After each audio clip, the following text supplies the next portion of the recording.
Gusto mo tumakas tayo? Halika, tumakas tayo. Yun na nga iniisip ko eh. O di halika na, tumakas agad tayo. Hirap na ako, hindi ko na kayang tiisin eh. Dito ka na lang. Buuin mo sintensya mo.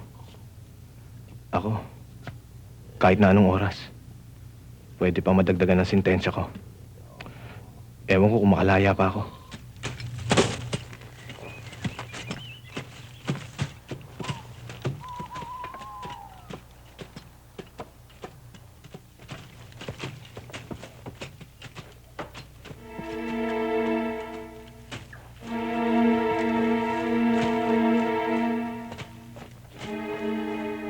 Ano?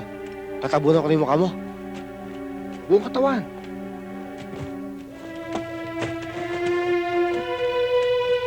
Oh, bakit kulang na isa to? Sinong nawawala? Si Evo Kala. Hindi maaari makatakas ang hayop na yan.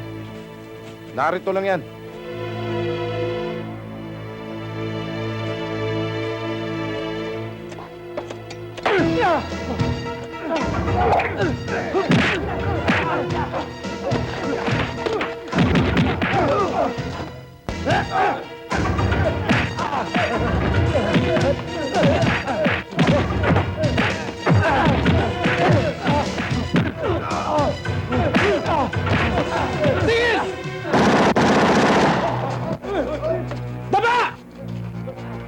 Angel, taba!